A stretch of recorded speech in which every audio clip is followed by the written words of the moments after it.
Olá pessoal, hoje vamos identificar aqui em um exame de coluna lombar, no caso a rotina que costumam pedir dentro dos prontos-socorros ortopédicos, está dentro dos padrões de qualidades. Então fazemos primeiro o AP de coluna e o perfil de coluna. E como que a gente faz para saber se o nosso exame ficou bom?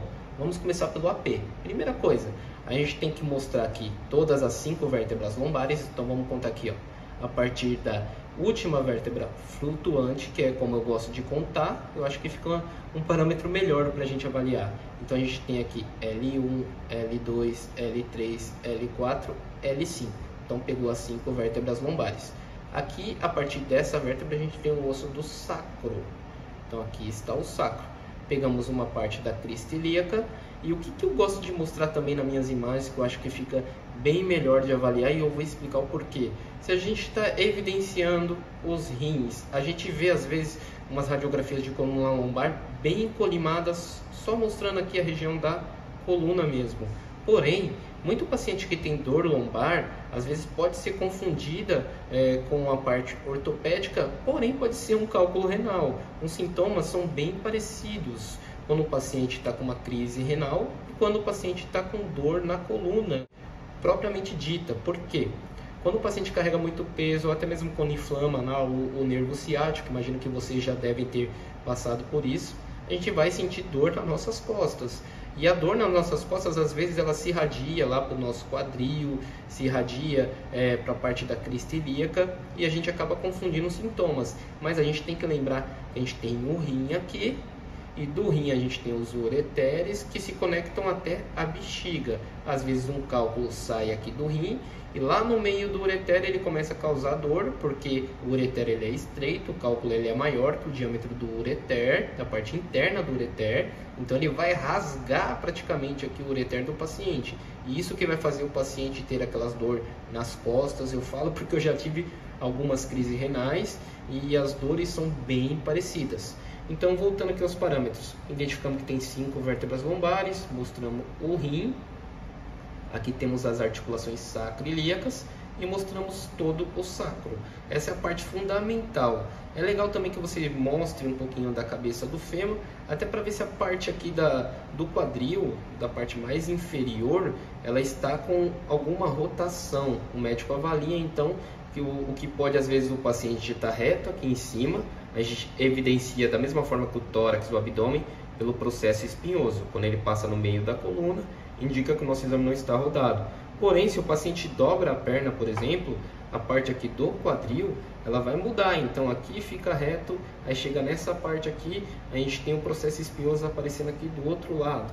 E ele vai modificando. E alguns médicos podem confundir isso com uma escoliose, por exemplo, com uma lordose, com algum tipo de alteração da nossa imagem. Então certifique-se de que tanto a parte superior está bem posicionada, quanto a parte inferior dos membros inferiores do paciente também está bem posicionada.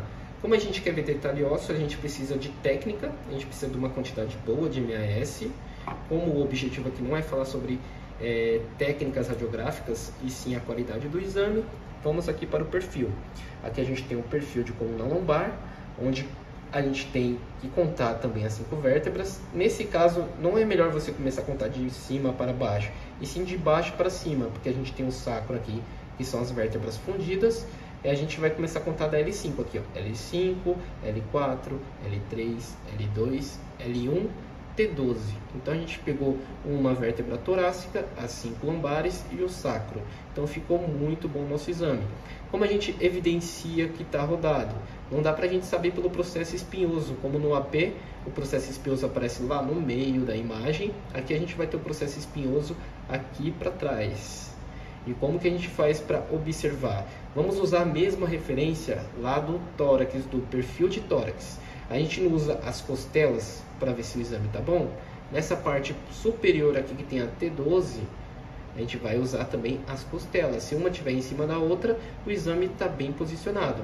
Nesse caso aqui está um pouquinho só de diferença. A gente tem uma costela passando aqui e a outra mais atrás. A gente pode avaliar também pelos corpos da vértebra, se a gente conseguiu abrir o disco intervertebral. A gente tem aqui o corpo da vértebra, disco intervertebral, corpo da vértebra, disco intervertebral. Vamos ver também os pedículos.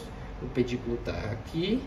Se a gente tiver as sombras bem delimitadas, ó, por exemplo, aqui a gente não vê uma sombra dupla, nem aqui, nem aqui. Aqui embaixo a gente já vê, porque a coluna, ela praticamente tem curvaturas, então a gente não vai conseguir abrir todos os espaços.